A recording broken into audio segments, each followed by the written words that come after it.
संसाररूपी महानदी जीवाने पार करण्याचे ठरवले तर त्याचा उद्धार होण्याची शक्यता आहे, पण असे घडणे अशक्य.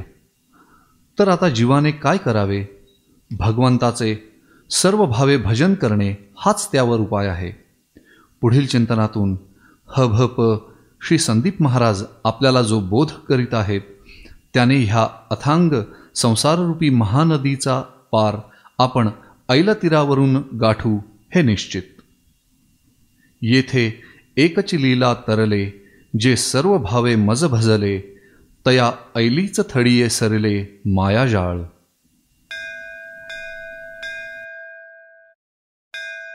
ध्यानमूलं गुरुमूर्ती, पूजामूलं गुरुपदं, मंत्रमूलं गुरुवाक्यं, मुक्तिमूलं गुरुकृपा.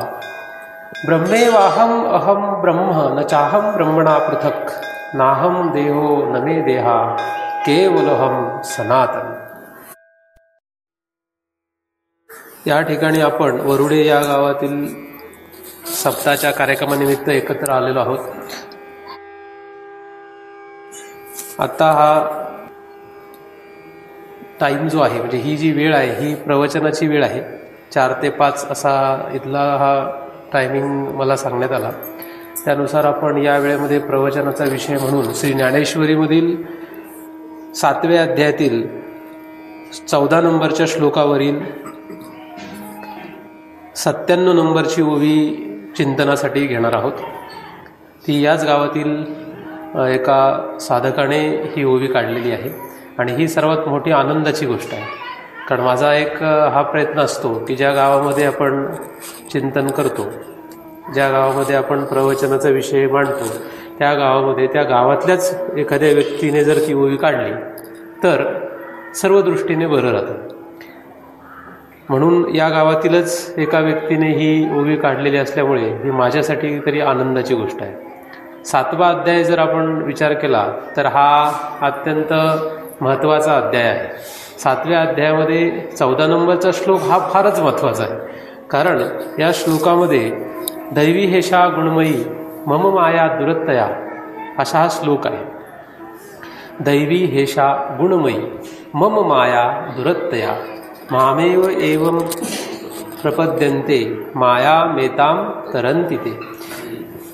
आता या श्लोकाच्या ज्या श्री ज्ञानदेव महाराजांनी लिहिलेल्या ओव्या आहेत याचा जर आपण विचार केला तर असं लक्षात येतं की मनुष्य कधीही मायेचा सागर पार करूच शकत नाही, असं या श्लोकाचं सार आहे. पहिली गोष्ट, माया जी आहे ही कळते का हा मोठा प्रश्न आहे. माया जर कळली, मायेचं वास्तव्य, मायेचा प्रभाव किंवा मायेची व्याप्ती ही कुठपर्यंत आहे हे जर कळलं तर त्याच्यापुढे असा विचार येतो की त्या मायेच्या सागरामधून पार पडण्याची गरज आहे का. भगवंताने असं जर म्हटलेलं आहे की दैवी हेषा गुणमयी मम माया दुरत्तया, म्हणजे माझी माया जी दैवी आहे, गुणमयी आहे, ती तरुण जाऊच शकत नाही, असं श्लोकाचा पहिलं चरण आहे. दुसऱ्या चरणामध्ये तरुण जाऊ शकतो, त्याला एकच उपाय आहे की तू मला शरण ये, म्हणजे मला शरण येणं हाच त्याच्यावर उपाय आहे. पहिल्या चरणामध्ये तरुण जाऊच शकत नाही, दुसऱ्या चरणामध्ये तरुण जाऊ शकतो, जगामध्ये त्याला फक्त एकमेव उपाय आहे असं उत्तर आहे. मग पहिल्या चरणातल्या ओव्यांवर ही ओवी नाही आहे, ही दुसऱ्या चरणातल्या ओव्यांमधली ओवी आहे. येथं एकची लीला तरले, जे सर्व भावे मज भजले, तया ऐलीच थडिये सरले मायाजाळ. पहिल्या चरणाचा थोडासा अभ्यास म्हणून आपण दैवी हेषा गुणमयी या मायेचा विचार करणार आहोत. दैवी म्हटल्यानंतर जी आसुरी नाही असं लक्षात येतं. दैवी या शब्दाने काय लक्षात येतं? एखादा म्हणतो दैवी शक्ती आहे. दैवी म्हटल्यानंतर ते आसुरी नाहीये हे लक्षात येतं. म्हणजे ही जी माया आहे ही माया चांगली आहे असं लक्षात येतं. माया काय वाईट नाही, कारण दैवी शब्द लावल्यामुळे तिला वाईट या कक्षेमध्ये टाकता येत नाही, आसुरी या कक्षेमध्ये टाकता येत नाही. गुणमयी असं म्हटल्यामुळे ती त्रिगुणात्मक आहे असं लक्षात येतं. आता त्रिगुणाचं सर्व जगत आहे, अखिल जगत जर आपण पाहिलं तर हे त्रिगुणात्मक आहे. आणि त्रिगुणात्मक असलेलं जगत कुठपासून कुठपर्यंत आहे याचा जर विचार केला तर आपण विचारही करू शकत नाही, एवढा मोठा प्रपंच आहे. म्हणजे हे जे गाव आहे, या गावाच्या पुढे दुसरं एक गाव आहे, त्याच्या पुढे तिसरं गाव आहे. हा जो तालुका आहे, या तालुक्याच्या पुढे दुसरा तालुका आहे. असे अनेक तालुके निर्माण केले की अनेक एक जिल्हा आहे. जिल्ह्याच्या पुढे राष्ट्र आहे, राज्य आहे, राष्ट्र आहे, देश आहे. नंतर ही पृथ्वी आहे. ही जशी पृथ्वी आहे तसेच अनेक ग्रह आहेत, अनेक ग्रह, अनेक तारे. आणि हा जो पसारा आहे हा विचार केला तर आपल्या सूर्यमालेमध्ये किती ग्रह आणि किती तारे आहेत हे आजपर्यंत कोणालाच कळले नाही. विज्ञानाला तर हे सापडलेलं नाही. म्हणजे मोजता येणार नाही एवढे ग्रह आणि तारे आपल्या सूर्यमालेमध्ये आहे. आपली सूर्यमाला जी आहे ती एका आकाशगंगेमध्ये आहे. आणि आपली जी आकाशगंगा आहे ती जेवढी आहे तिच्यापेक्षा जास्त किंवा तिच्यापेक्षा कमी मोठ्या छोट्या अशा अनेक आकाशगंगा आहेत. आणि हे सगळे, त्यालाच आपण अनंतकोट ब्रह्मांड असं म्हणतो. तर हे जे सगळे आहेत हे सगळे भगवंताच्या एका अंशावर आहेत. म्हणजे भगवंताचा एक भाग, जर आपण एक भाकरी घेतली आणि त्या भाकरीचे 4 तुकडे केले तर त्यातला एक तुकडा जर घेतला आणि 3 तुकडे तसेच ठेवले तर तो एक जो भाग आहे तो एक भाग म्हणजे आपला अनंतकोट ब्रह्मांड एवढा संसार आहे. या अनंतकोट ब्रह्मांडाचा एक भाग म्हणजे जर संसार धरला, एवढाच जर संसार धरला तर उरलेले जे 3 तुकडे आहेत हे 3 तुकडे शुद्ध भगवंताचं स्वरूप आहे. पण आपण मात्र या 4थ्या भागामध्ये म्हणजे एका भागावर येतो आणि या एका भागावर आपला संसार आहे. आणि त्या आपण कुठेतरी एका गावामध्ये किंवा कुठेतरी एखाद्या शहरामध्ये किंवा कुठेतरी एका राज्यामध्ये, देशामध्ये आहोत. आता ही जी माया आहे, हा जो एक भाग आहे तो भगवंताच्याच मायेपासून निर्माण झालेला आहे. मम माया असं म्हटल्यानंतर ती माया दुसऱ्याची होत नाही. मम माया म्हणजे माझी माया आहे. म्हणजे ती भगवंताच्या आश्रयाला राहणारी आहे. तिला भगवंताशिवाय दुसरा कोणी आश्रय नाही. म्हणजे भगवंताच्या आश्रयाला राहून जी जीवाला जन्ममरणाच्या फेऱ्यामधून बाजूला जाऊ देत नाही. जन्ममरणाचा फेरा हा तिने पक्का करून ठेवलेला आहे भगवंताचीच. पण पहिल्या चरणाच्या अभ्यासाप्रमाणे ती तरुण जाणं मात्र अवघड आहे. मग तुम्ही म्हणाल भगवंताने हे असं का करून ठेवलं, भगवंताने असं वाईट का करावं? कारण की भगवंताने माया स्वतःची आहे असं म्हटलेले, मम माया म्हटलंय. आणि दुरत्तया म्हणजे तरुण जाऊ शकत नाही असं म्हणतायत. मग भगवंताने माया निर्माण करावी आणि आपल्याला गुरफटून टाकावं असं भगवंत काही वाईट आहे का, असा विचार आपण करू शकतो. आता आपण गुरफटलो का नाही हा मोठा प्रश्न आहे. हा गुरफटलो का नाही हा प्रश्न जेव्हा विचार करू तेव्हा आपल्याला असं लक्षात येतं की आपण मायेमध्ये गुंतलोय. सहजच आपण जेव्हा व्यवहारामध्ये बोलतो की मला याची माया आहे, मला त्याच्याविषयी माया वाटते, तर माया आपल्याला कोणाकोणाविषयी वाटते? तर माया आपल्याला जी वाटते ती सगळ्यात पहिल्यांदा मुलं बाळं, बायका पोरं ही जी आहेत यांची सर्वात जास्त माया असते. आई बाप, संपत्ती म्हणजे अन्न धन मान याच्यामध्ये आपल्याला माया वाटते. तुकोबाच्या अभंगाप्रमाणे आपण जर विचार केला तरी नको नको मना गुंतू माया जाळी, नाही का? माया जाळ असा शब्द वापरल्यामुळे आणि इथे माया हा शब्द आल्यामुळे तुकोबाच्या अभंगाकडे आपण लक्ष दिलं पाहिजे. नको नको मना गुंतू माया जाळी, काळ हा आला जवळी ग्रासावया. काळ हा आपल्या अत्यंत समीप आहे. तुम्हाला जर असं वाटत असेल की आपण 1 वर्षांनी मरणार आहोत किंवा 10-50 वर्ष आपलं पान हलत नाही, असं जर कोणाला वाटत असेल तर ते फार चुकीचं आहे. लहान मुलगा आहे का म्हातारा मनुष्य आहे, मरणार आहे नक्की आहे.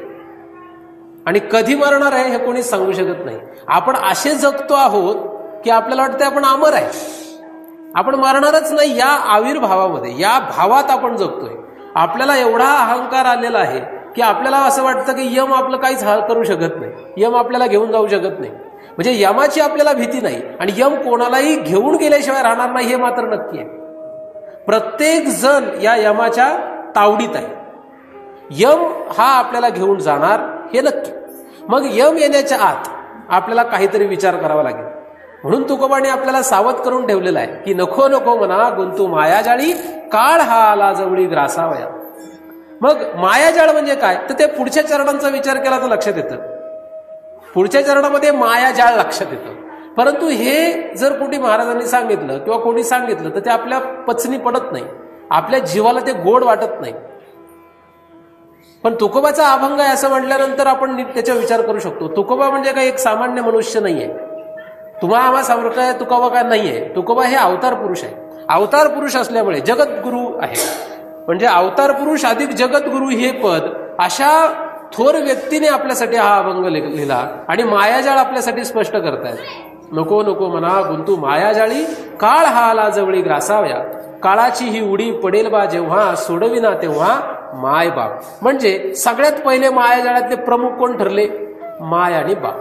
काळाची ही उडी पडेल बा जेव्हा, सोडविना तेव्हा माय बाप. सोडविना बंधू पाठीची बहीण, शेजेची कामीन दूर राही, सोडविना राजा देशीचा चौधरी, आणि सोयरी भली भली. म्हणजे हे सगळे जे आपण बघितले आणि यांच्यामध्येच आपण जन्मल्यापासून मरेपर्यंत रमलेलो आहोत. आपला जो काही संसार सुरू आहे यांच्यामध्येच आहोत. आणि एक दिवस यम येईल किंवा यमाचे दूत येतील, ते आपल्यावर घाला घालतील. आपलं हे जे शरीर ज्याला आपण आपलं आपलं म्हणतो, वास्तविक हे आपलं नाहीये, हे काळाचं आहे. काळाचा हा देह काळाचा आहे. हा काळाचा असलेला देह तो घेतल्याशिवाय राहत नाही. बरं, तो कशा रूपाने घेतो? तो काय करतो? याच्या आतमध्ये असलेले जे सूक्ष्म शरीर, ह्याच्या आतमधले जे असलेला प्राण, ह्याच्या आतमध्ये असलेला जीव, या सगळ्यांना या देहापासून वेगळा करतो. तो जेव्हा या देहामधून वेगळा करणार आहे तेव्हा किती यातना होतात.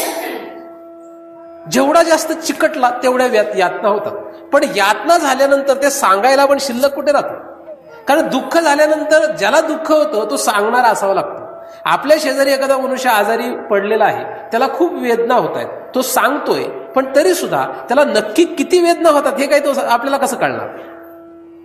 तसं जेव्हा आपण मरणार आहोत तेव्हा आपल्याला ज्या वेदना होणार आहेत त्या वेदना किती झाल्या हे सांगायला आपण शिल्लक राहणार नाही.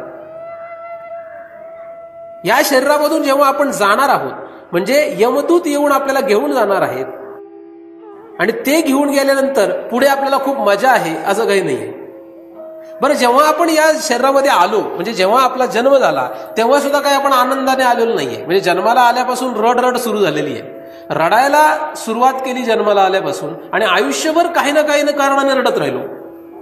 आणि मरताना आपण रडायला शिल्लक राहिलो नाही. उरलेल्या लोकांनी रडण्याचं नाटक केलं, उरलेला देह जाळून टाकला, आणि जास्तीत जास्त एक पिढी आपला फोटो घरामध्ये टांगला. कोणाच्याच घरात खापरपंजाचा फोटो नसेल, काय कोणाच्याच घरात नसेल. जास्तीत जास्त आजा पंजा, बस. पंजाचं तर शक्यच नाही, खापरपंजाचं तर शक्यच नाही. जास्तीत जास्त वडील आणि आजोबा यांच्या पलीकडे फोटो कोणाचा घरात नसतो. म्हणजे आपलाही फोटो घरात राहणार नाहीये, पक्क लक्षात ठेवा. राहिला तर काही दिवस राहील, नंतर नदीलाच जाणार आहे तो फोटो सुद्धा. जसं आपण नदीला गेलो तसे फोटोही नदीला जाणार आहे. म्हणून आत्ता सावध व्हायला पाहिजे. का सावध व्हायला पाहिजे? साधू संत सांगतात म्हणून. नको नको म्हणा गुंतू मायाजाळी, काळ हा आला जवळी ग्रासावया. काळाने काय केलेलं आहे? काळाने घाला घालण्याचं ठरवलेलं आहे. काळ हा आपल्यावर घाला घालेल हे नक्की. आपण जेव्हा मरणार, आपण मेल्यानंतर पुढे मात्र फार मोठ्या यातना आहेत. यमाच्या नगरीमध्ये आपल्याला खूप मोठ्या यातना भोगाव्या लागतात. तुम्ही असं म्हणाल की आम्ही 100% वैकुंठालाच जाणार आहे का? कारण आम्ही विठोबाचे भक्त आहोत, किंवा आम्ही वारकरी आहोत, किंवा आम्ही सप्त्यामध्ये काही ना काही करतो, किंवा अशा काहीतरी कारणामुळे मी नक्कीच वैकुंठाला पोहोचेल, नाहीतर कैलास लोकांना तरी पोहोचेल असं आपल्याला वाटत असतं. वास्तविक असं काही होणार नाही. कारण आपण आयुष्यभर जे काही पाप केली, जे काही अधर्म केले, या सगळ्यांचा हिशोब आपल्याला तिथे फेडावा लागणार आहे. आणि आपण काय काय केलं हे दुसऱ्याला विचारून उपयोगच नाही, आपल्यालाच विचारावं लागतं. जेव्हा आपणच आपल्याला विचारतो तेव्हा असं लक्षात येतं की आपला जो साठा आहे तो पुण्याचा फारच कमी आहे, आपल्याकडे काहीच नाही. अधर्माचाच साठा जास्त आहे. आणि अधर्माचा साठा जास्त असल्यामुळे जेव्हा आपण मरू, मेल्यानंतर यमदूत जेव्हा आपल्याला चित्रगुप्तासमोर उभं करतील तेव्हा चित्रगुप्त आपला हिशोब करेल आणि आपल्याला यमाच्या जाचाला बळी पडावं लागेल. तुकोबांनी यमांचे जाचणीचे अभंग लिहिले आहेत. यम कसा जाच देतो, उकळत्या तेलात कसं टाकलं जातं, हत्तीच्या पायाखाली कसं तुडवलं जातं, ह्याचं सविस्तर वर्णन तुकोबाच्या अभंगांमध्ये सापडतं. याचा जर आपण विचार केला, मग हे सगळं का झालं? त्याचं कारण असं आहे की मनुष्य देह हा आपल्याला जो मिळाला या मनुष्य देहामध्ये आल्यानंतर जे आपण साधू संतांनी सांगितलेलं आहे ते न केल्यामुळे असं झालं. ते न केलं म्हणजे काय नाही केलं आपण? मनुष्य देहात येऊन काय करायला पाहिजे होतं? जन्माला आल्यानंतर आपण काय करायला पाहिजे मला सांगा. जेव्हा आपण जन्माला आलो तेव्हा आपलं 5वी पुजली, त्याच्यानंतर आपल्याला वारसं झालं, त्याच्यानंतर आपण वाढत वाढत वाढत वाढत वाढत मोठे झालो, लग्न केलं, मुलं बाळं झाली आणि म्हातारे झालो. इथपर्यंत आपण जे काही संसार केलेला आहे, हा संसार कधीतरी तुम्हाला येऊन सांगितलं साधू संतांनी की तुम्ही हे करा म्हणून? बरं, ज्यांनी सांगितलं, जे मायबाप, तुकोबांनी मायबाप हा शब्द पहिल्यांदाच मायाजाळाच्या मध्ये वापरलेला आहे. मायाजाळामध्ये सगळ्यात पहिले धागे कोण आहेत? मायबाप. कारण की या मायबापाने आपल्याला काय शिकवलं, या मायबापाने आपल्याला काय करायला लावलं, या मायबापाने आपल्याला त्यांनी जे केलं ते शिकवलं. आणि त्यांनी काय केलं? त्यांच्या आईबापाने जे शिकवलं ते केलं. त्यांच्या आईबापाने काय केलं? त्यांच्या आईबापाने जे केलं ते केलं. म्हणून एकाच्यावर एक त्यांना काही कळत नसताना, साधू संतांचं न ऐकता त्यांनी जे केलं तेच आपण करतो. आणि आपण तेच करत असल्यामुळे यमदूत आपल्याला घेऊन गेल्याशिवाय राहत नाहीत. यमदूत घेऊन गेल्यानंतर पुढे नरकाला पाठवल्याशिवाय राहत नाहीत. म्हणून तुकोबांच्या सांगण्याकडे लक्ष दिलं पाहिजे, भगवंताच्या सांगण्याकडे लक्ष दिलं पाहिजे की बाबा रे, हे मायाजाळ आहे. या मायाजाळामध्ये जे प्रमुख लोक जे तुला या चक्रामध्ये अडकवतील, चक्र म्हणजे काय? पुन्हा जन्मणे पुन्हा मरणे, पुनरपी जनन पुनरपी मरण, किंवा किती वेळा जन्मा यावे, किती वेळा पावे फजिती. आता ही फजिती जर तुकोबा म्हणताय तर आपल्याला ती फजिती का वाटत नाही? आपल्याला तर मजा वाटते. साधू संतांचा नुसता फोटो घरात टांगला म्हणजे आपण काही तुकोबाचे अनुयायी झालो असं होत नाही. ते म्हणतात की जन्माला येणं आणि मरणं ही फजिती आहे. किती वेळा जन्मा यावे, किती वेळा पाहावी फजिती, म्हणून जीव भ्याला शरण गेला विठूशी. शरण विठूला जर जायचं असेल तर भीती वाटावी लागते, भय वाटलं पाहिजे. आपल्याला भय नाही, आपण निर्भय आहोत. निर्भय 2 लोक असतात, एक साधू सिद्ध पुरुष ज्याला जन्म मरणाचा फेरा संपलेला असतो, असा सिद्ध महापुरुष निर्भय असतो. आणि दुसरा मूर्ख मनुष्य निर्भय असतो. जसं लहान मुलगा आहे तो मूर्ख असतं, त्याला काय कळतंय जाळ काय, विस्तव काय. लहान मुलाला जर विस्तव कळतो का? लहान मुलाला विस्तवाकडे डायरेक्टच जातो. साप दिसला तरी त्याच्याकडे, त्याला काय सापाची भीती असते का? लहान मुलाला सापाची भीती नसते, विस्तवाची भीती नसते. का? कारण की लहान मुलगं नेणतं आहे आणि मूर्ख आहे, म्हणून त्याला कळत नाही. पण मोठा मुलगा असेल तर तो मात्र सापाला घाबरेल, तो मात्र विस्तवाला घाबरेल. आपण कुठल्या कॅटेगरीत येतो? आपण मूर्ख या वर्गात येतो. कारण की आपल्याला लक्षात येत नाही की जन्म मरणाचा जो फेरा आहे तो फार हलाखीचा आहे. आज आपली खरी मजा आहे. मनुष्य देह हे मजेचा काळ आहे. मनुष्य देहामध्ये जसं वाटेल तसं जगता येईल. पण मनुष्य देह एकदा सोडला की त्याच्यानंतर मात्र हा मायेचा प्रभाव जो आहे तो जास्त करकचून टाकणार आहे. कारण मनुष्य देहानंतर सगळ्यात पहिलं जे शरीर मिळतं ते म्हणजे कुत्र्याचं मिळतं. आणि कुत्र्याची काय हालत होते हे सर्वांनाच माहिती आहे. कुत्र्याचं हालत कशी असते? एक साधं गणित आहे. बरं, तुम्ही म्हणाल की मनुष्यानंतर आपण कुत्राच होणार कशावरून? कारण कुत्रा हा जो जीव आहे, हा जो प्राणी आहे, हा मनुष्याच्या सगळ्यात जवळ राहतो. मग हळूहळू काय होतं, जसं जसं आपण मरतो वेगवेगळ्या शरीरात जातो, एक योनी कोटी कोटी फेरा, तेव्हा लागे वारा मानवाचा. मनुष्य जन्म केव्हा मिळालाय? एका योनीमध्ये, एका शरीरामध्ये कोटी कोटी वेळा आपण जन्मलो, मेलो, तेव्हा आपण मनुष्याचा देह धारण केला. आणि मनुष्याचा देह धारण एवढ्या काळानंतर केल्यानंतर आज आपण परमार्थ करायच्या ऐवजी, म्हणजे ही माया तरुण जाण्याच्या ऐवजी भलतंच काहीतरी करतोय, मायेमध्ये गुंतत चाललो. ही जी माया आपल्याला गुंतवते ही फारच भयानक आहे. का? कारण की मनुष्य देहातून आपण बाहेर पडलो की कुत्र्याच्या देहाला गेलो. समजा एखादा मनुष्य खूप श्रीमंत आहे, त्याने कष्टाने ती श्रीमंती कमवलेली आहे, शेतीवाडी कमवली, घर बांधलं, घरामध्ये मुलाबाळांची सगळी व्यवस्था केली, आईबापाची व्यवस्था केली, सगळ्यांची व्यवस्था केली. पण जेव्हा तो मनुष्य मेला त्याच्यानंतर त्याच्या उरलेल्या लोकांनी सुद्धा त्याची चांगली व्यवस्था केली, त्याला स्मशानात नेलं, व्यवस्थित जाळलं, त्याचा फोटो घरात चांगला फ्रेम करून लावला, सगळं काही त्याचं व्यवस्थित झालं. पण चुकून म्हणण्यापेक्षा 99% तो मेल्यानंतर त्याला कुत्र्याचा देह मिळाला. आणि हा कुत्र्याचा देह घेऊन तो त्याच घराच्या दारात आला. तर आणि तो मनुष्य आपणच आहोत असं लक्षात घ्या. तू दुसऱ्याकडे बोट दाखवायचं का? मी स्वतःच आहे असं समजा. मग आपणच स्वतः आहोत आणि कुत्र्याचा देह घेऊन आपण त्याच दारात गेलो की जो बंगला आपण बांधला होता, जे मोठं घर आपण माडीचं आपण बांधलं होतं, जी संपत्ती शेतीवाडी आपण बनवली होती त्याच वावरात त्याच घरासमोर आलो तर तेच लोक आपल्याला भाकर घालतील का नाही ह्या शंका आहे. म्हणून याला माया म्हणतात, म्हणून याला फसवणूक म्हणतात. माया म्हणजे मायाजाळ म्हणजे फसवणार. का फसवणार? अरे ज्याच्यासाठी तू राबलास, ज्याच्यासाठी भगवंतासाठी राबला नाहीस, भगवंताची प्राप्ती करावी म्हणून राबला नाहीस, त्याच्याऐवजी तू यांच्यासाठी राबला जे तुला जाळण्यासाठी निर्माण झाले, जे आपल्याला नदीवर न्यायला निर्माण झाले त्यांच्यासाठी राबला, भगवंताचा विचार केला नाही. आणि कुत्रा म्हणून जेव्हा त्याच दारात आला तेव्हा भाकरीचे प्रश्न निर्माण झाला. बरं, तुमचं जर कुत्रा म्हणून आपण आलो तेव्हा जर आपण चांगलं शरीर असेल तर लोक म्हणतील जाऊ द्या, वाडा एखादी अर्धी चतकोर टाका त्याला. पोट भरेल एवढी कुत्र्याला कोणी भाकरी घालत नाही. असे कुत्रे की त्यांना विष्ठा खाऊन जगावं लागतंय, कारण मिळत नाही खायला. कुत्री जर बघितली खिरपटाला जाऊन तर तिथे विष्ठा खाऊन जगतात. त्याचं कारण काय? त्यांचं पोट नाही भरत म्हणून. माणसाला पोट भरायला जर मिळालं तर तो काही खाऊ शकतो, गवतही खाऊन राहू शकतो. तसं कुत्र्याला मिळालं नाही तर त्याची अवस्था तशीच होते. आणि त्यातल्या त्यात जर लूत भरलेला कुत्रा असेल, म्हणजे आपण जर लूत भरलेलेच तयार झालो, म्हणजे आपल्याला तसा रोग झाला तर कुणी आपल्याला डॉक्टरकडे घेऊन जाणार नाही, काही करणार नाही.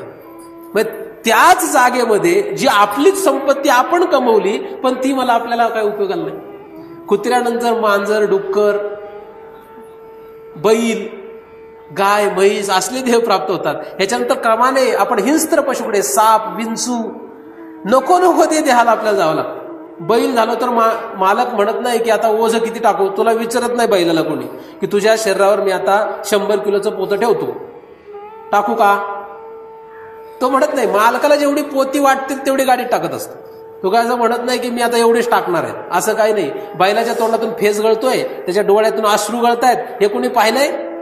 नांगराला बैल झोपल्यानंतर बैल थकला, तो चाललाय लागला नाही की मालकाला दया येते, नाही, मालकाला तहान लागले की नांगर थांबवतो माणूस. अशी लोक आहेत. आणि तेच बैल पूर्वी माणूस होते. माणूस असताना लक्षात आलं नाही, माणूस असताना साधू संतांचं ऐकलं नाही म्हणून आता बैल झाला. एक मावशी होती, ती मावशी फारच विचित्र. तिचा नवरा मात्र फार परमार्थ करणारा आणि चांगला वारकरी मनुष्य होता. तो काय करायचा, त्या गावामध्ये कुठले महाराज आले, प्रवचन वगैरे असेल, कीर्तन असेल, की त्या महाराजांना आपल्या घरी घेऊन जायचा, त्यांची सेवा करायचा, त्यांना चहा पाण्याची व्यवस्था करायचा. पण ती त्याची बायको ती मावशी जी होती ती फारच विचित्र. ती काय त्याचं ऐकायची, ती आपल्या भांड्याची आडदळापळ करून त्याला. तर एक दिवस अशा महाराजांना तो घेऊन घरी गेला आणि महाराजांना घरी घेऊन गेल्यानंतर महाराजांना असं वाटलं की ही स्त्री जरा थोडीशी विचित्र दिसते, पण तरी सुद्धा त्या स्त्रीला काहीतरी उपदेश आपण करावाच. आता महाराजांना खोड असते उपदेश करण्याची, त्यामुळे महाराजांनी त्याला सांगितलं. कोणाला? तिच्या नवऱ्याला सांगितलं की बाबा रे, एकादशीचं व्रत सोडू नको, एकादशीला उपवास करत जा. तुकोबाचा अभंग सांगितला, एकादशीला काय खाऊ नये, काय खायला पाहिजे, एकादशीचं व्रत का धरावं, हे सगळं त्याने समजावून कोणाला सांगितलं? त्या वारकऱ्याला सांगितलं. आता ती मावशी आतमध्ये होती, तिने ते ऐकलं. मला सांगा, ती व्रत करेल का? तिचं मानतच नाही या गोष्टीला, तिला घेणं देतच नाही याच्याशी, तर ती व्रत करणार नाही. त्याच वेळेस त्याच पडवीला बाजूला जो गोठा आहे त्या गोट्याला एक म्हैस बांधलेली होती. त्या म्हशीने सुद्धा ते ऐकलं. म्हशीने पण ऐकलं की एकादशी करावी आणि बाईने पण ऐकलं की एकादशी करावी. दोघींपैकी कोण एकादशी करेल?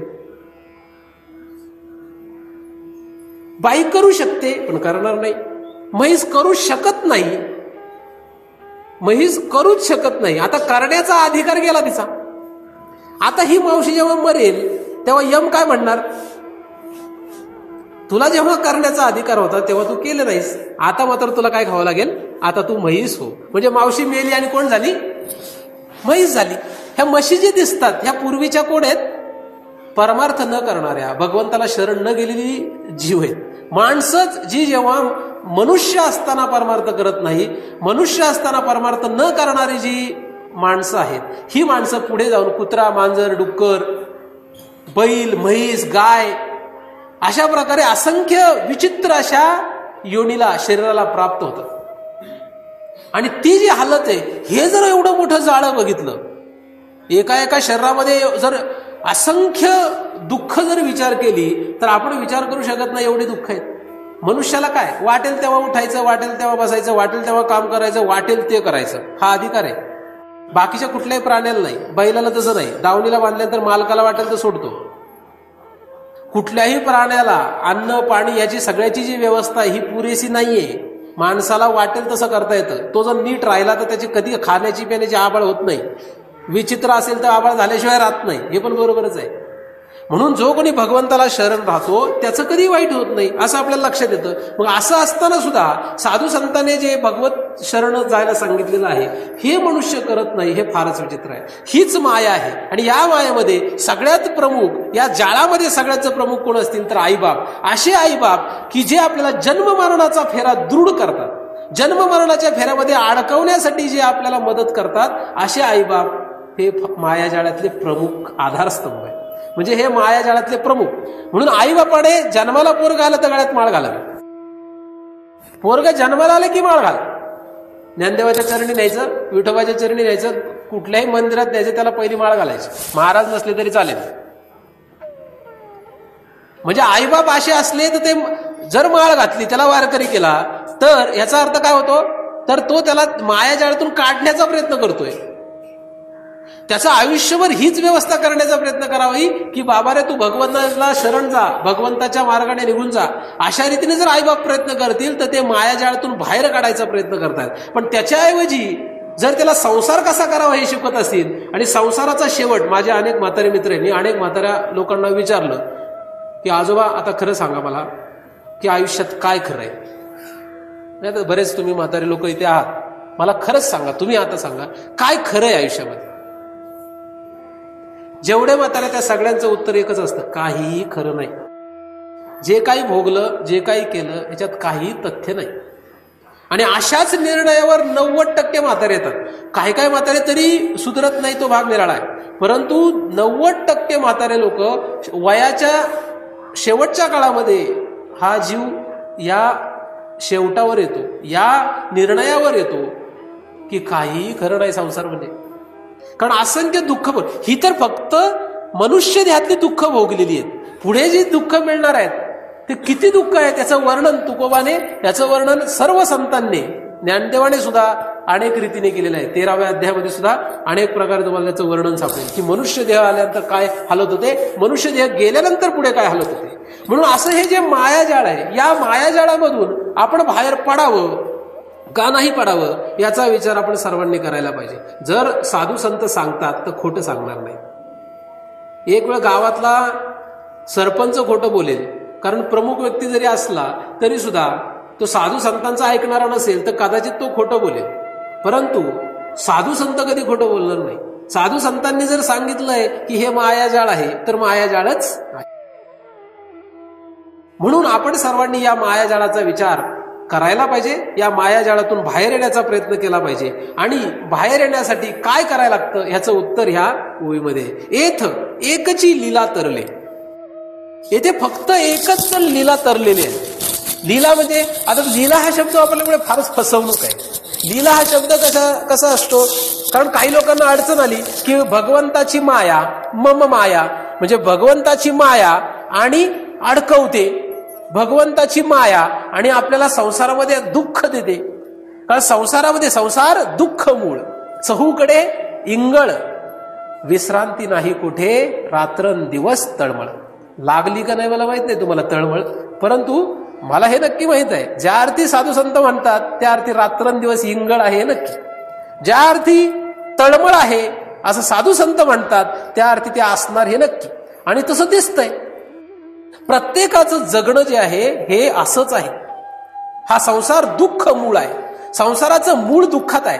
आणि दुःखाचं मूळ ज्या संसाराला आहे त्या दुःखाच्या मुळाने जर संसार आपण करतो आहोत तर तो संसार सुखकारक कसा होईल. आणि हा सुखकारक संसार होणार नाही. आणि हा संसार सुखकारक करण्यासाठी आपल्याला एक भगवंताची गरज आहे असं साधू संतांचं म्हणणं आहे. हे जर म्हणणं आपण ऐकणार नाही तर आपली फार मोठी हालत होईल. पण पुढे प्रश्न असा येतो की जर भगवंत असं म्हणतात की ही माया माझीच आहे, मम माया, मग भगवंताची असलेली माया आणि भगवंताने हे आपल्याला का त्रास द्यावा, हा दुःख भगवंताने आपल्याला का द्यावं? त्याचं कारण असं आहे, इथे एक शब्द वापरलाय तो म्हणजे लीला. लीला जी आहे, लीला म्हणजे अनेक रीतीने या शब्दाचा विचार करतायत. जसं भगवान श्रीकृष्णाची लीला आहे असं लोक म्हणतात. म्हणजे कंसाला मारलं, कंसाला कोणी मारलं? भगवान श्रीकृष्णाने मारलं, नाही का? का मारलं? कारण कंस खूप चांगला होता म्हणून त्याला मारलं का? कंस हा काही चांगला नव्हता. कंसाला मारलं कारण तो काहीतरी अपराधी आहे. बरं, काहींना तारलं. कोणाला तारलं? सुदाम्याला तारलं, अर्जुनला तारलं. काहींना तारलं, काहींना मारलं. एकच देव एकाला तारतो, एकाला मारतो. मग मला याचं उत्तर सांगा का? जेव्हा याचं उत्तर लक्षात येत नाही, आता भगवंत काय करतो? बळीराजा दान मागतो आणि तिसऱ्या पावलामध्ये त्याला पाताळात घालतो. का करतो असं? याचं उत्तर आपल्याला काही सापडत नाही. म्हणजे जेव्हा भगवंताचे सगळे कार्य आपण बघतो, त्याच्यामध्ये प्रत्येक कार्यामध्ये नक्की का याचं उत्तर सापडत नाही. जेव्हा एखाद्या कुठल्याही क्रियेचं, कृतीचं उत्तर सापडत नसतं, तेव्हा ती भगवंताची लीला असते. लीला असते म्हणजे ती नाही, मग उत्तर सापडत नाही म्हणून लीला असं म्हणायचं नाही. असं नाहीये, आपल्याला ते कळत नाहीये. कारण कंसाला मारलं, वाईट झालं, कंसाला त्याने मारायला नको होतं असं जर आपण म्हणत नाही. कारण आपण भगवान श्रीकृष्णाचे अनुयायी आहोत, आपण भगवान श्रीकृष्णाला मानतो, म्हणून आपण काय म्हणतो की कंसाला मारलं हे काय केलं? चांगलं केलं. आणि सुदाम्याला तारलं, अर्जुनाला तारलं, हे काय झालं? चांगलं झालं. कौरवांचा नाश केला, चांगलं झालं का वाईट झालं? कौरवांचा नाश केला भगवान श्रीकृष्णानेच केला ना. पांडवांच्याकडून कौरवांचा नाश केला कोणी? भगवान श्रीकृष्णाने. आणि पांडवांना तारलं. मग आता पांडवांना तारलं हे चांगलं आणि कौरवांना मारलं हे वाईट असं कोणी म्हणेल का? म्हणजे कौरवांना मारणं हे पण चांगलंच आहे आणि पांडवांना तारणं हे सुद्धा चांगलंच आहे. का? कारण आपण पांडवाच्या बाजूचे आहे म्हणून. समजा आपल्यामधला कोणीतरी धृतराष्ट्रातल्याच बाजूचा असता, धृतराष्ट्राचा अनुयायी असता, कौरवांचा अनुयायी असता, तर कौरवाला कृष्णाने पांडवांकडून मारलं हे आपल्याला आवडेल का? आवडावं का? आवडणार नाही, नाही का? म्हणजे कुठल्याही काळामध्ये भगवंताचं कुठल्याही स्वरूपाने भगवंत जेव्हा प्रगट होतो तेव्हा भगवंत काहींचं तारण करतो, काहींचं मारण करतो. काहींना मारतो, काहींना तारतो. कोणाला मारतो? ज्यांना मारण्याची गरज आहे त्यांना मारतो. कोणाला तारतो? ज्यांना तारण्याची गरज आहे त्यांना तारतो. आपण कुठल्या वर्गात जावं? कंस, धृतराष्ट्र, आंधळे. आंधळे म्हणजे काय? धृतराष्ट्र एक रूपक आहे, म्हणजे खरा धृतराष्ट्र असू द्या, परंतु धृतराष्ट्र हे काय? आंधळ्यांचा प्रतिनिधी आहे. आणि अर्जुन कोण आहे? अर्जुन हा भक्तांचा प्रतिनिधी आहे. कारण अर्जुन हा भगवान श्रीकृष्णाला अशी एक प्रसंग भगवान श्रीकृष्णाच्या समोर दिसतो की जेव्हा कौरव म्हणजे कौरवांचा प्रमुख कोण? दुर्योधन आणि अर्जुन जेव्हा श्रीकृष्णाजवळ जातात, असा प्रश्न येतो की लढाईमध्ये श्रीकृष्णाला घ्यावं का श्रीकृष्णाच्या सेनेला घ्यावं? असा प्रश्न आल्यावर अर्जुन काय करतो? अर्जुन म्हणतो मला श्रीकृष्णाची सगळी सेना पाहिजे. बरोबर? काय करतो अर्जुन? श्रीकृष्णाची सेना मोठी आहे का श्रीकृष्ण मोठा आहे? जास्त कोण आहेत? जास्त सेना आहे.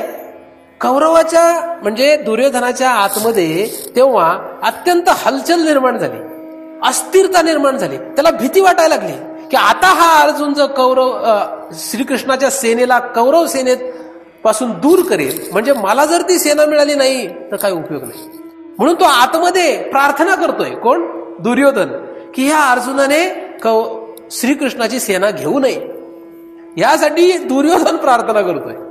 आणि अर्जुन त्याच्या प्रार्थनेला ऐकत नाहीये. अर्जुनाच्या आतमध्ये काय सुरू आहे? मला काय पाहिजे? मला श्रीकृष्ण पाहिजे, मला सेना नको. तुझ्या सेनेशी मला काय घेणं देणं नाही. सेना कोणाची? श्रीकृष्णाची. मग काय हरकत आहे घ्यायला त्यांनी? पण ज्या सेनेमुळे मला श्रीकृष्ण मिळत नाही ती सेनेचा मला उपयोग काय, असं अर्जुनाची बुद्धी आहे.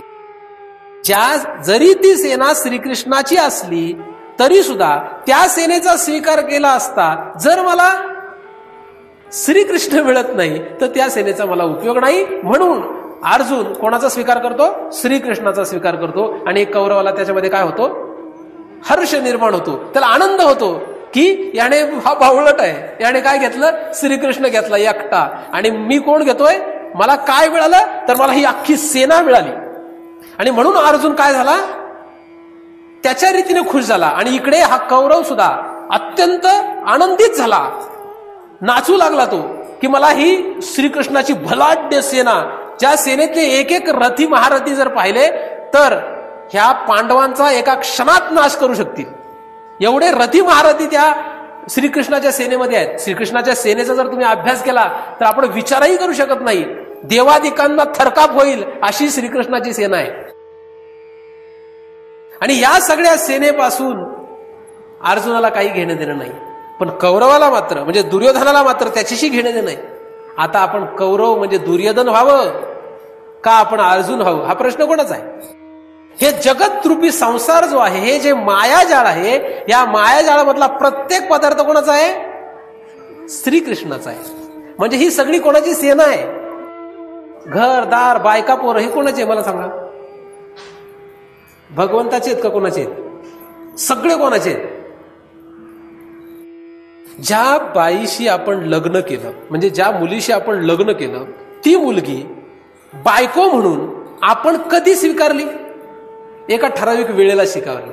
म्हणजे त्या मुलीशी आपण लग्न केलं आणि ही माझी बायको आहे असं आपण सांगितलं. आपलं एकट्यानेच म्हणणं जर असतं तर लोकांनी ऐकलं नसतं, म्हणून पत्रिका छापल्या, अनेक गावागावामध्ये लोकांना कळवलं, बेंड बाजा लावून सगळ्यांच्या समोर वाजत गाजत डिक्लेअर केलं की ही माझी बायको आहे. मला सांगा, ती बायको आहे का ईश निर्मित स्त्री आहे? म्हणजे भगवंताने निर्माण केलेली ती स्त्री पहिली का तुमची बायको पहिली? काय आहे नक्की? ती भगवंताने निर्माण केलेली स्त्री आहे. ईश निर्मित सृष्टी म्हणतात. म्हणजे श्रीकृष्णाची ही सर्व सृष्टी आहे. सबभूमी कोणाची? गोपालकी. सबभूमी गोपालकी. हा म्हणतो 7/12 माझ्या नावावर आहे. मग खरं कोणाचं आहे? सगळी जी काही संपत्ती जगतामध्ये दिसते, त्रिलोक हा कोणाच्या आधिपत्याखाली येतो? तर भगवंताच्या आधिपत्याखाली आहे. म्हणजे ही सर्व सेना कोणाची आहे? ही सर्व सेना भगवंताची आहे, ही श्रीकृष्णाची आहे. आणि या सेनेला स्वीकारावं म्हणजे ह्या मायाजाळाला स्वीकारावं का भगवंताला स्वीकारावं, हे कोणाच्या हातात आहे? आपल्या हातात आहे. म्हणजे आपण अर्जुन व्हावं का दुर्योधन व्हावं हे कोणी ठरवायला पाहिजे. तुम्ही या सेनेचा स्वीकार करावा म्हणजे ह्या मायाजाळाचा स्वीकार करावा का भगवंताचा स्वीकार करावा, हे तुमच्या स्वतःच्या हातात आहे. यासाठी कोणालाही दोषी धरता येणार नाही. तुम्ही जर यांचा स्वीकार कराल तर अग्नी तुम्हाला यांच्याकडून मिळणारच आहे. पुढे यम मात्र तुमच्या पाठीमागे लागलेलाच आहे. हे काही तुम्हाला सोडणार नाही. कारण तुम्ही यांचा स्वीकार केला म्हणजे कौरवांचा शेवट काय झाला? नाश झाला. या रूपकाकडे नीट बघितलं तर कौरवांचा नाश झाला आणि पांडव तरले. तसं जो कोणी अर्जुन होईल, जो कोणी पांडव होईल, त्याला साथीदार कोण आहे जगामध्ये? त्याच्याकडे काय सेना आहे? त्याच्याकडे सेना नाही. त्याला आईबाप नसतील, त्याला आईबाप विचारणार नाहीत, कारण हा ज्ञानदेवाच्या वेडाला लागलाय, ह्या विठोबाच्या पाठीमागे लागलाय. त्याला आईबाप विचारतील का? सांगता येत नाही. बायका पोरं विचारतील का? सांगता येत नाही. नातलग विचारतील का? सांगता येत नाही. पण कोण विचारील? जो भगवंताकडे जातो म्हणजे जो श्रीकृष्णाचा स्वीकार करतो त्याला श्रीकृष्ण विचारील, पण हे सेना विचारणार नाही.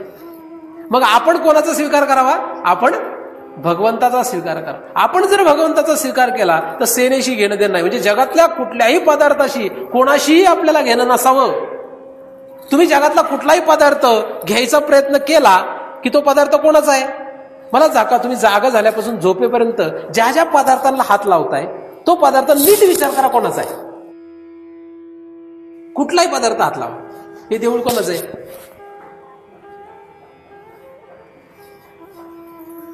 देऊळ कोणाचं आहे? इथले गावकरी म्हणतील आमचं आहे.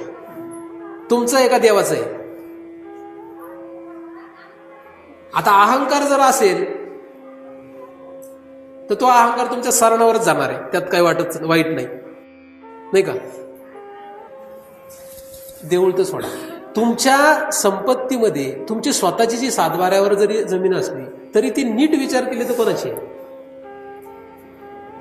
बरं, बायको माझी आहे म्हणतो. मग बायको जर माझी आहे, मुलं बाळं जर माझी आहे, तर सोबत जाताना घेऊन का जात नाहीस? बायका बरोबर तुझी येत ना, मग घेऊन जाताना सोबत. का जात नाही घेऊन? एकटाच का जातोस?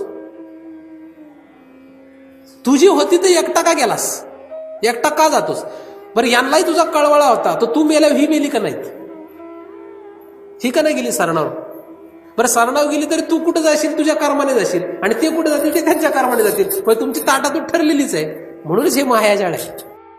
आणि हे मायाजाळ, कारण कुठं काय चाललंय हे कळत नाही. जेव्हा काय चाललंय, कसं चाललंय, काय आहे हे कळत नाही, जेव्हा दृष्टी किंवा डोळे आंधळे होतात, डोळे उघडे असून आंधळे होतात, तेव्हा त्याच क्रियेला किंवा त्याच संसाराला लीला असं म्हणतात. लीला म्हणजे जे चाललेलं आहे हे न कळणे, का चाललंय कळत नाही, ह्याचं उत्तर काय कळत नाही, तेव्हा त्याला लीला असे म्हणतात. आणि जेव्हा लीला असते ती लीला करणाऱ्यालाच कळते. एखादा लीला करत असेल तर ती लीला दुसऱ्याला कळत नाही. एखादा मनुष्य सामान्यपणे जर पाहिलं तर एखाद्याला फसवत असला तर फसवण्याचं लगेच कळतं का आपल्याला? आपल्याला कळत नाही. फसवणूक असेल तर साधी लगेच कळत नाही. परंतु त्याला माहित असतं की आपण त्याला काय फसवणार आहे. फसवणारा उद्या सापडतो. तसंच लीला करणारा जो भगवंत आहे, हा भगवंत लीला कशी करतोय त्याच्यासाठी, ती लीला करण्यासाठी मात्र ती मायेचा स्वीकार करतो. भगवंत मायेचा स्वीकार यासाठी करत नाही की तुम्हाला त्रास द्यायचा आहे. कोणाला त्रास द्यावा म्हणून भगवंत मायेचा स्वीकार करत नाही. लीला करावी म्हणून मायेचा स्वीकार करतो. आणि लीला करताना, मायेचा स्वीकार करताना दैवी हेशा गुणमयी असा करतो. म्हणजे त्रिगुणात्मक मायेचा स्वीकार करतो. आणि त्रिगुणात्मक मायेच्या स्वीकारामध्ये तम, रज आणि सत्व हे तिन्ही गुण आहेत. आणि असं असल्यामुळे सत्व गुणामध्ये राहायचं म्हणजे त्या मायेच्या सत्वाचं अंग आपण स्वीकारायचं का तम अंग स्वीकारायचं, हे कोणाच्या हातात आहे? हे आपल्या हातात. आपल्या हातात आहे सत्व स्वीकारायचं का तम स्वीकारायचं. बरं, तेही जाऊ द्या, मायेला हातच लावायचं नाही. मायेचं सत्व, रज, तम हे आपल्याला पाहायचंच नाही. सरळ भगवंताला शरण जावं, ठीक नाही. कारण काही लोक काय आहेत की प्रयत्नाने, काही लोक तम गुणात असतात, म्हणजे फारच वाईट असतात, फार विचित्र असतात. मग काही चांगले लोक असतात, थोडेसे रजगुणातले असतात, ते त्याला शिकवण्याचा प्रयत्न, अरे बाबा चांगला हो, त्याला शिकवतात आणि रजगुणात आणतात. काही सत्वगुणात असतात, ते ह्या दोघांना सुधारण्याचा प्रयत्न करतात. जसं जसं सत्वगुण वाढतो तसं तसं रज आणि तम गप्प बसत नाही, ते त्याला ओढतात खाली. एखाद्या माणसाने चांगलं व्हायचं ठरवलं की त्याच्या आतमध्येच तम आणि रज असतं, हे दोघं त्याला खाली ओढायचा प्रयत्न करतात. म्हणून ह्या मायेच्या 3 गुणांकडे आपण जर शरण राहिलो तर ती माया आपल्याला काही याच्यातून तरुण देणार नाही. माया कधी तरुण देत नाही, कारण ती त्रिगुणात्मक आहे. त्रिगुणात्मक असल्यामुळे त्यातला एक तरी गुण कधी वर येईल हे सांगता येत नाही. म्हणून तिला शरण जाण्यापेक्षा ती ज्याची आहे तो दयावान असल्यामुळे, करुणामय असल्यामुळे त्याला जर आपण शरण गेलो तर तिला शरण जाण्याचा प्रश्न राहत नाही. आणि त्याची माया असल्यामुळे, त्याची लीला असल्यामुळे आपण तरुण जाण्याची शक्यता आहे. ही लीला आहे हे लक्षात घ्या. जगत ही फक्त एक लीला आहे. आणि लीला म्हणजे का, तर हा फक्त दुसऱ्या भाषेत सांगायचं झालं तुकोबाचा एक अभंग आहे, खेळ आहे. काय खेळ? मग खेळामध्ये एखादा खेळ असतो, त्या खेळामध्ये सगळ्यांना आनंद मिळतो का नाही मिळतो? एखादा खेळ, उदाहरणार्थ कबड्डी हा एक खेळ आहे. आता हा खेळ जो आहे, या खेळामध्ये सगळ्यांना आनंद मिळतो का नाही मिळतो? नाही मिळत. एकाला आनंद मिळतो, एकाला दुःख मिळतं. कोणाला आनंद मिळतो? जो जिंकतो त्याला आनंद, आणि जो हारतो त्याला दुःख. बरं, जो पडतो त्याला, लागतं त्याला त्यालाही दुःख. जो पडत नाही, ज्याला लागत नाही त्याला सुख. खेळ एकच, पण त्याच्यामध्ये अत्यंत विरुद्ध गोष्टी दिसतात का नाही. पण तो काय आहे?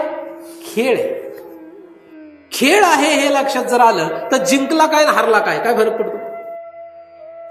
अगदी तसं संसार जो आहे हा खेळ आहे, पण हा खेळ आहे, ही लीला आहे हे लक्षात यायला आपल्याला फक्त एकच उपाय आहे. हा खेळ आहे, खेळ मांडलेला, हा जो खेळ मांडलेला आहे, हा खेळ मांडलेला लक्षात येण्यासाठी आपल्याला एकच उपाय, म्हणजे ही लीला आहे हे लक्षात येण्यासाठी आपल्याला एकच उपाय आहे. येथ एकची लीला तरले जे सर्व भावे मज भजले. सर्व भावे मज भजले पाहिजे. नाहीतर काही भाव घरच्यांसाठी ठेवलाय, थोडासा बायकोसाठी, थोडासा मुलाबाळांसाठी, थोडासा नातवंडासाठी, थोडासा नातलागांसाठी आणि उरलेला भगवंतासाठी. असं चालेल काय? सर्व भावे, सर्व भाव म्हणजे तुमचा चांगला वाईट, सर्व भावामध्ये काय येतो? चांगलाच भाव येतो असं नाही. वाईट असो चांगला असो, दोन्ही काय असेल ते भगवंताकडे. भगवंताला सर्व भावे जो शरण जातो त्याला लीला तरण्याचा अधिकार येतो.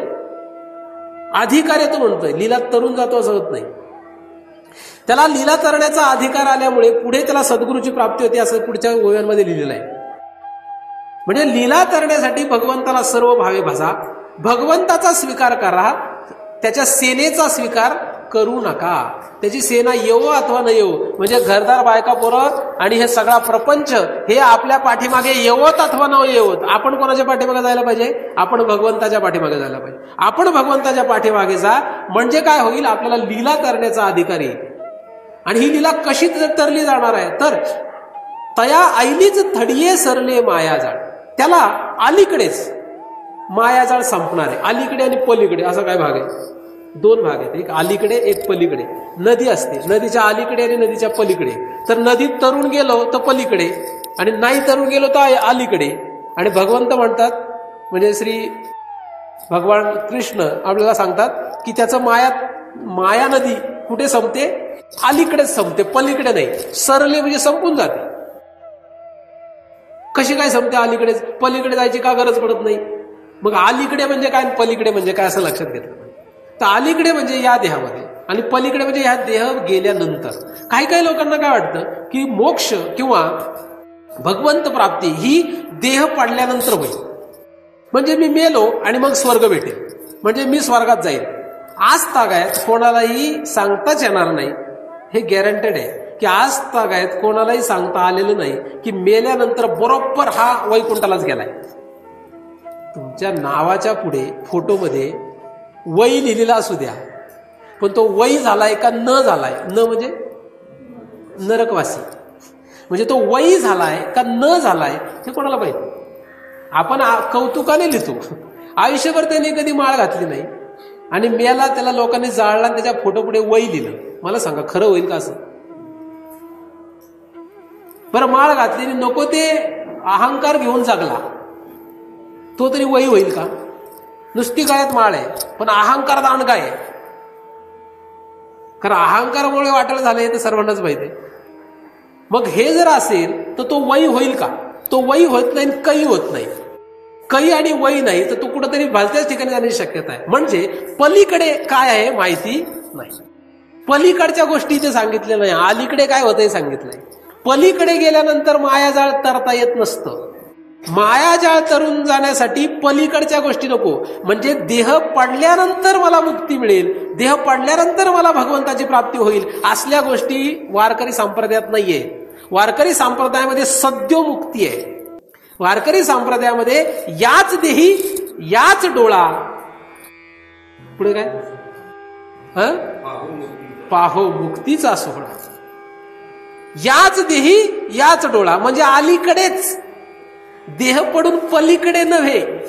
म्हणून हे मुक्तीचा सोहळा म्हणजे माया नदीचं तरण मेल्यानंतर नाहीये, मरण्याच्या आत आहे.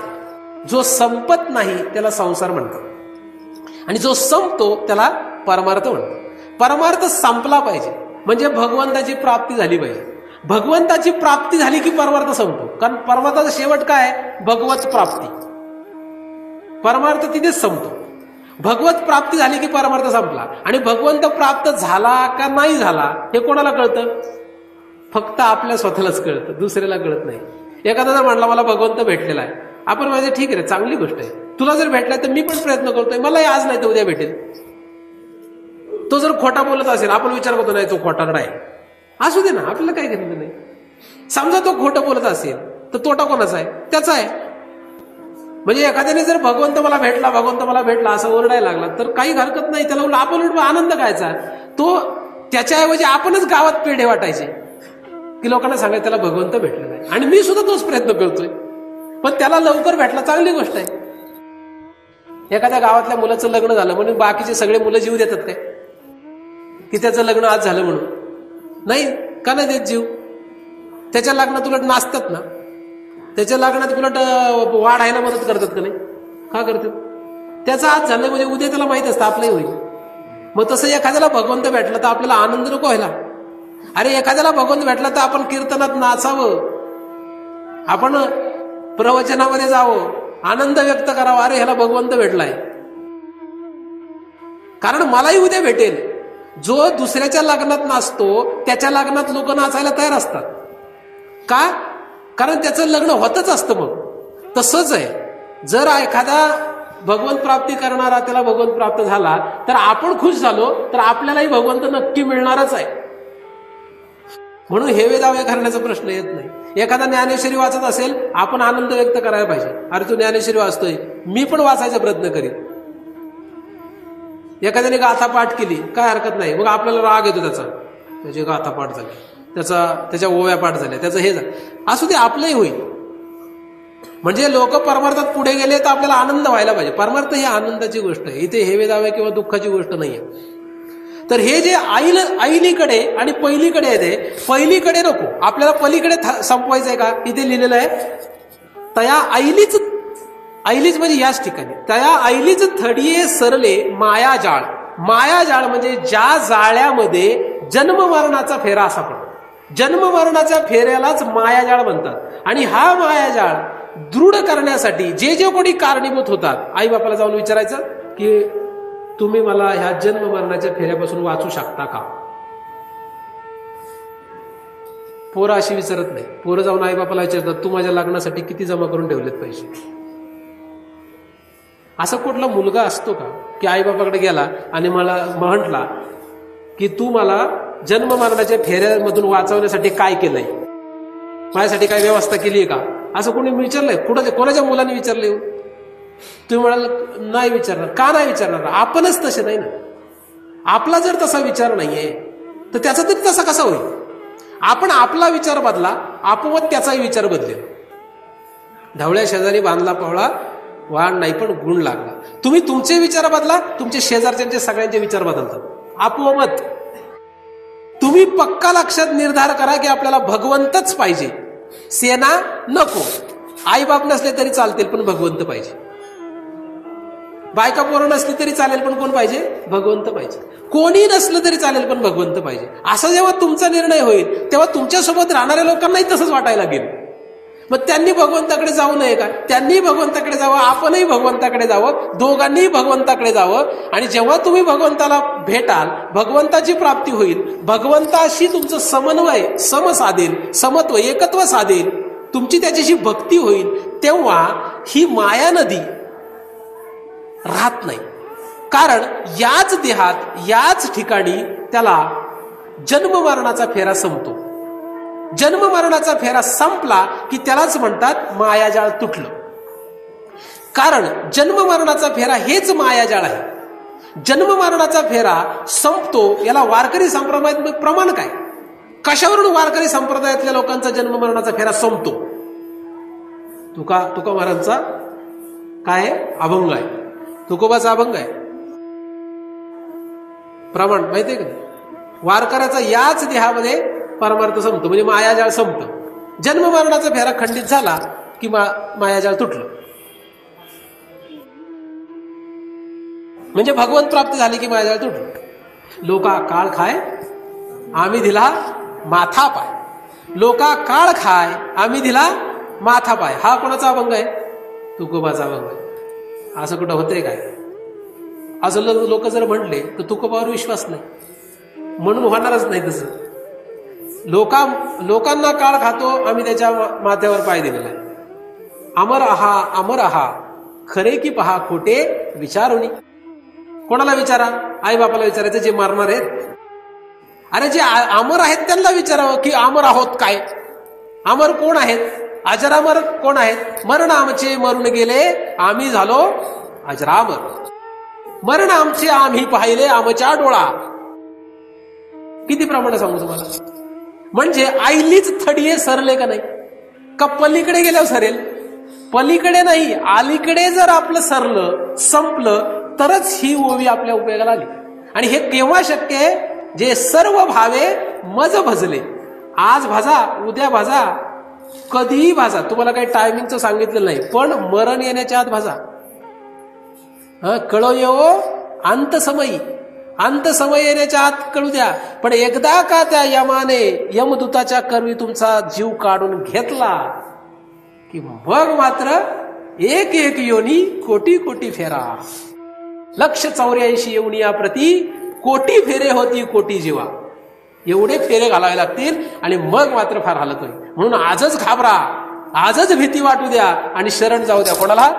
शरण गेला विठूशी. तर अशा रीतीने आपण या माया जाळामध्ये अडकू नका. माया जाळामधून बाहेर पडायचं असेल, एका भगवंताला शरण जा. सर्व भावे भगवंतालाच भजा, म्हणजे आपलं या मनुष्य देहाचं सार्थक होईल.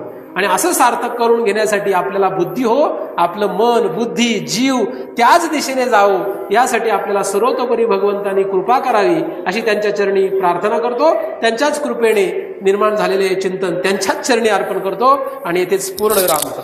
कुंडलिकवरदा हरी विठ्ठल. श्री ज्ञानदेव तुकाराम पंढरीनाथ महाराज की जय. माऊली ज्ञानेश्वर महाराज की जय. जगद्गुरु तुकाराम महाराज की जय. सद्गुरुनाथ भगवान की जय. हरि ओम तत्सत.